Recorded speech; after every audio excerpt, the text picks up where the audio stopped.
Hello, everyone, once again. Thank you all for being here.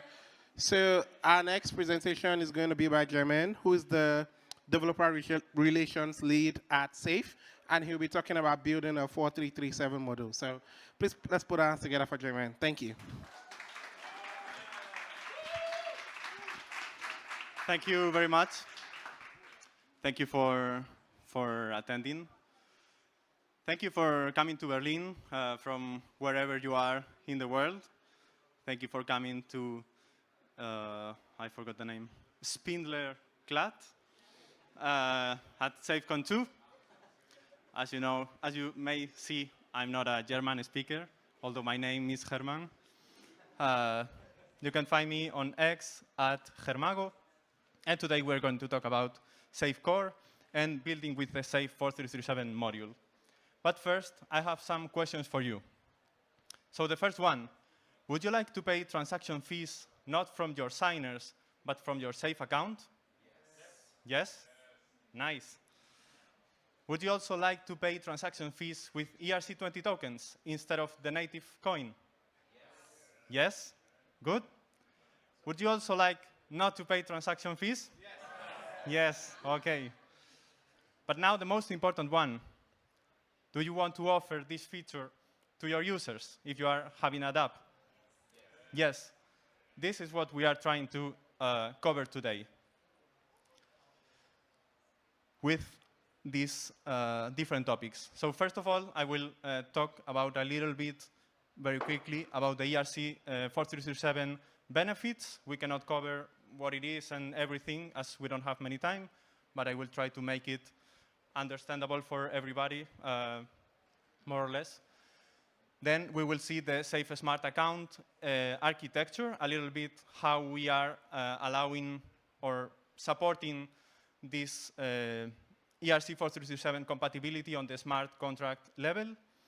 Then we are going to see how the Safe 4337 module actually works and how it is connected with the other stakeholders in the standard.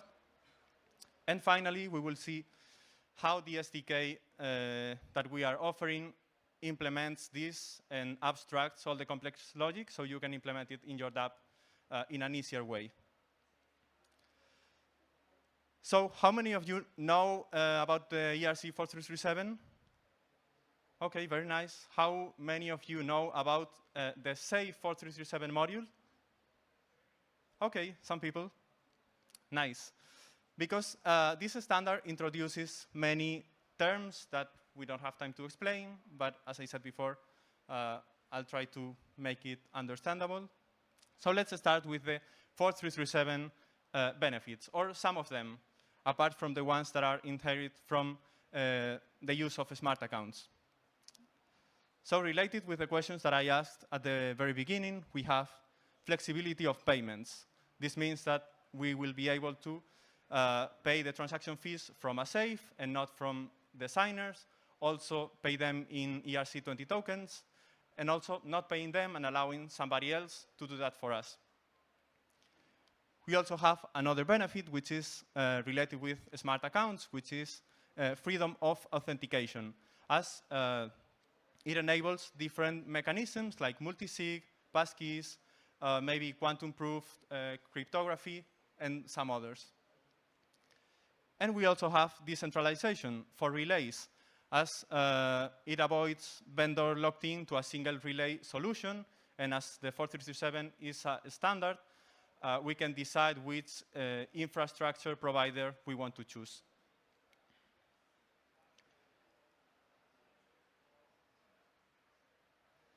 So let's see how the Safe Smart Account actually looks like. It all starts, of course, with an account, which in this case, it is a safe. The safe has some logic implemented in the core contract, like the multisig, but it also can can extend the functionality via modules. Modules are contracts that can be enabled in a safe, defining new logic for validation of signatures, and also are able to execute safe transactions. They have root access, bypassing the multi-signature feature, maybe. We also have the fallback handler, which is a contract that we can plug into our safe and implement new logic there, as we are not upgrading the core contracts very often. If there's a new standard that comes out in the ecosystem, we can add some functionality this way. There are other ways we can extend the functionality of the safe, like transaction guards, but they are not related with the ERC4337. So we will just need these two. And we will enable as a module and as a fallback handler our new safe 4337 module. Here you see that it looks like there are two instances, but in fact, it's just one instance of the module that acts as a module and as a fallback handler. So now, how is the safe 4337 module working? There are different stakeholders in the standard, like bundlers, entry point, the smart account, and also the target where the transactions are being sent. For the smart account, here we need to take into account that it's not just the safe proxy, which is their account, but also the safe module. Otherwise, it will not be compatible. And now it all starts with the user submitting their user operation to the bundler collecting a bunch of them and send them to the entry point. Then the entry point will iterate on these user operations, and the validation phase will start. So for each of them, it will validate that the user operations are valid, and they are signed by the owners of the smart account, in this case. So the entry point will call each smart account the validate user op method. As we know, this method is not implemented in the core contract, but we have the safe 4337 module enabled as a fallback handler. So it will fall back the request and pass it to the module, the user operation validation. The module will check the signatures, getting the logic from the safe singleton. And if everything is correct, in case we have everything configured in a way that where the safe pays the transaction fees, and they are not getting sponsored, the module will trigger a safe transaction saying that the safe needs to pay for the gas fees back to the entry point. After this, the signatures are validated and the fees are paid, now the execution phase takes place. Now the entry point will call the safe proxy with the execute user op method to execute the transaction. Again, the safe proxy doesn't have this method implemented, so it will forward it to the module. And now the module, as a module, will be able to tell the smart account to execute this transaction and send it to the target. But now, you probably don't want to deal with all this low-level stuff, and you may want to integrate all this functionality in your application in an easier way. And that's why we are offering the Safe Core SDK. So there are different steps that you need to follow in order to achieve this way of executing transactions. The first one would be initializing the library we are offering, which is in TypeScript. Then you will need to create a transaction to value data. After that, we need to create a safe operation, which is very similar as a user operation with some little differences. And this safe operation will contain the information of the transaction. We also need to sign it with the right owners of the safe. Can be one or can be multiple, depending on the configuration. And finally, we can execute it. So let's see each of them. It starts with installing and importing the relay kit, which is the library we are talking about, and getting the safe4337 pack class. This library has a static method that is called init that receives some parameters, like a provider, signer, RPC URL, and also the bundler URL. The bundler URL would be the one depending on the provider you are using, but the API, so you can submit your user operations. Then we have the RPC URL to connect to the network. And then the provider and the signers. The provider can be an RPC URL, but also an EIP 1193 compatible provider, like the one that is injected from MetaMask. And the signer, depending on if the provider has a signer inside of it or not, can be an address to select the signer from the provider, or it can be a private key directly if you are using a script, maybe. It depends on the context. So this is the basic configuration. And now we need a safe. This safe can be deployed or not, depending if the user is new or is coming back again to our application. In the case that there is an existing safe already, we can use these options and pass the address in the safe address property. So with this configuration, we will be using an existing safe, and the safe will be paying for the transaction fees, as we saw before in the diagram. In the case where the safe is new and we are deploying it, we would need to specify some properties here to configure it, like an array of owners, the threshold, the salt nonce. Here, the salt nonce is a random, it's a random value that we use to deploy the safe deterministically. So in case you are deploying multiple safes with the same configuration, you need to change it to get a different address, so it's not trying to deploy the same thing again. With this configuration, we will allow users to create their safe, and also the safe will be paying for the transaction fees.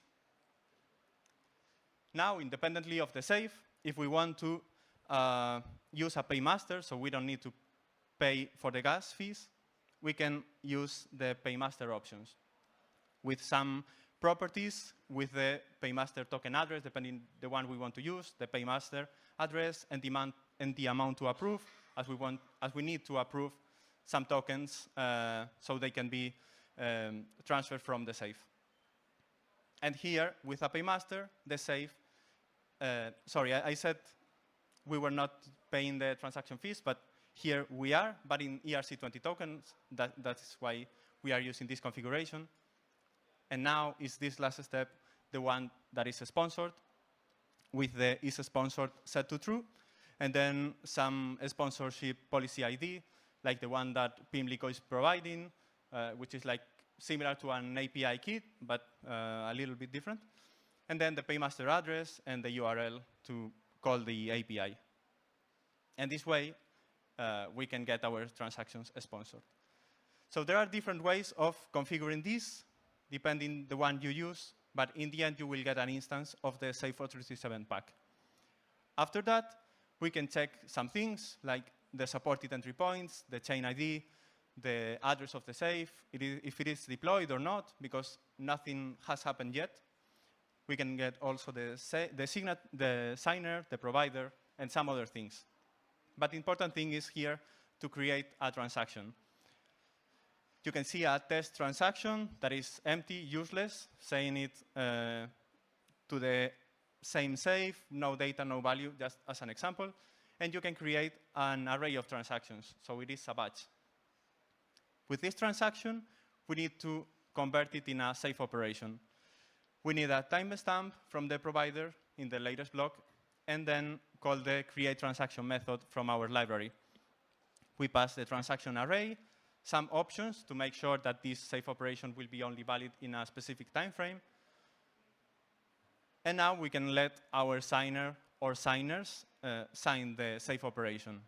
So we will get the signature that later will be attached to the user operation. And this signature will be checked in the Safe 437 module in the validation step. Here we are just covering the safe with one owner threshold 1 case, but if you want to try it with multiple owners and bigger threshold, our safe transaction service already has some new endpoints that will support that to collect some signatures, getting them from the clients. The signers would be able to sign them or sign it and submit the signatures back to the service so the last one can execute it, which is what we are doing here. Via the execute transaction method, we can pass the signed safe operation, and we will get the user operation hash. And after that, we can get the receipt and see how this user operation looks like in a scanner So now, if we have some time, there is a demo time, because if there's no demo, it doesn't exist. So let's see.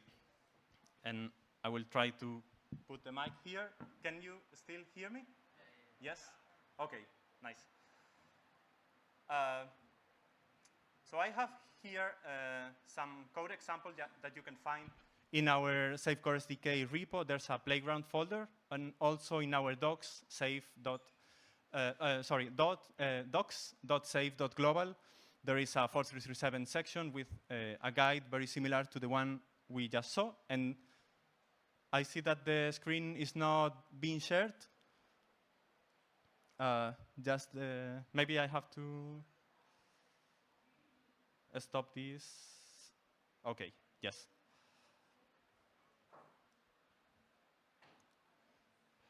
Cool. So here I have a main method with the code we just saw, the initialization of the library, some checks, creating a transaction batch, also creating the safe operation with this transaction array, signing the operation, and executing it, and then printing some logs.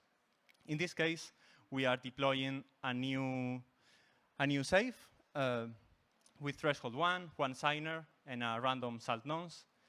And if we execute this script,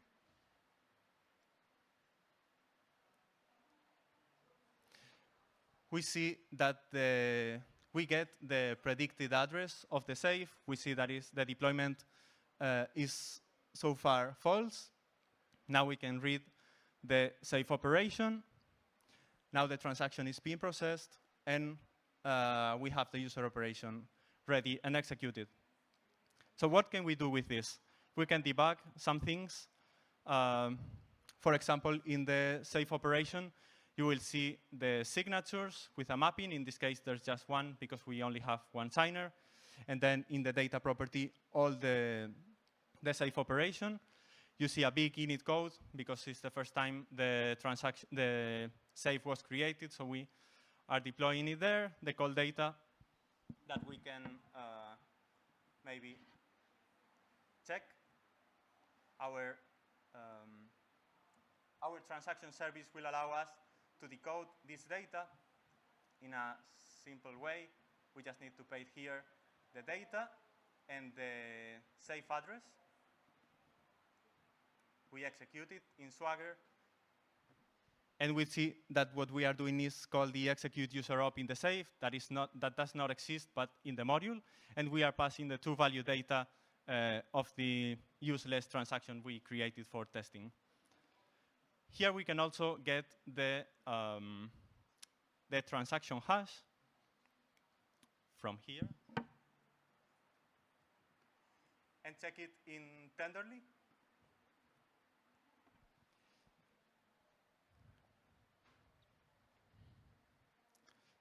OK, so it detects that it was executed in Sepolia.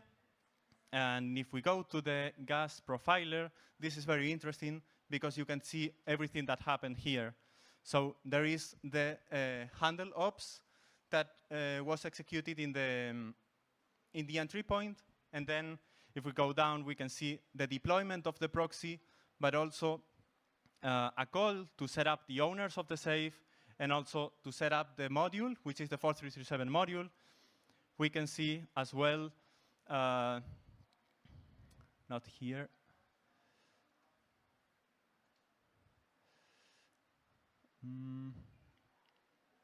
Here, the validation of the safe operation, where the module is checking the signatures that they were correct. And finally, we can see the execute user op. Also, it's a fallback, meaning that we are calling the module after calling the safe. And we see that there is a call execute transaction from module. So everything was very smooth. And if we try this script again, we can check the differences, because now the safe already exists. So the safe address deployed is true. We see the new safe operation, where the call data is the same. Now the nonce is 1.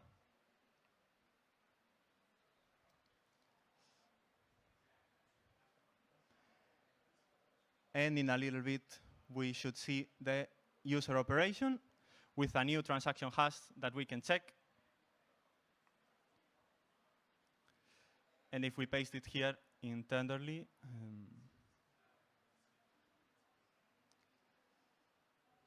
and go to the gas profiler again, it's more simpler, and the safe deployment is now not there, but the validation and execution steps are there.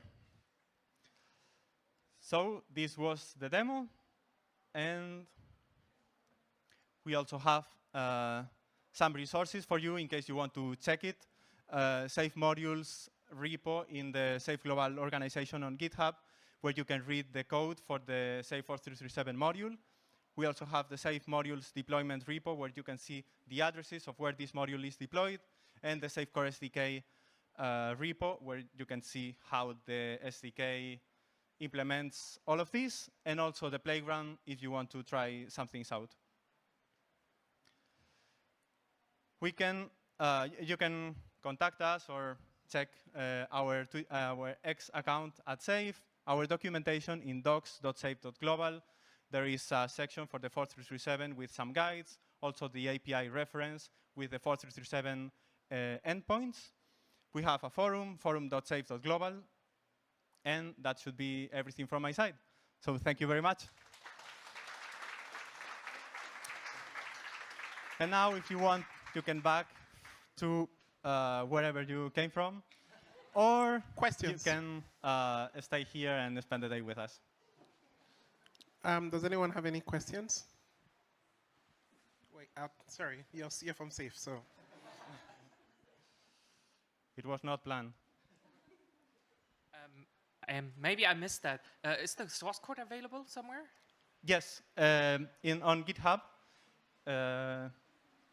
we have some repos. These 3 would be the main ones: the Safe module, Safe modules deployment, and Safe Core SDK.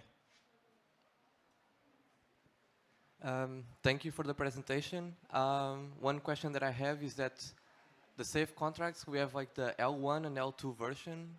Yes. And I know that you explained about the fallback handler because the development of the Safe contracts themselves like takes some time, which I understand. Is there any plan to have like the Safe, instead of the L2 version, the 4337 version? So like probably you save some costs on the calling, the fallback handler, or gas costs involved. So moving the logic from the module to the Safe Core. If you know that, yeah. I'm not aware of plans to do this. I think the idea of why this was implemented this way, first, because we are not releasing very often, but also to make the core contracts clean and make the core contracts, keep them secure, basically. Yeah. So to promote maybe more the extension of the contracts and not so much like having a bigger contract with more functionality, right? Yes, also this is not a functionality that is mandatory. It's just something optional that users and developers can use, but still use the core contracts as they are. Yeah, makes sense. Thanks. Thank you. Space for one more question. Hi, thank you for the presentation. So I have a question about like ERC 7579, which support modularity of the smart account. So does Save also have any plan to support like modularity? I'm not very familiar with that topic, but we can discuss it after the talk, maybe with the team. Okay. Sorry. All right, let's put our hands together for Jermaine once again, and thank you very much. Thank you.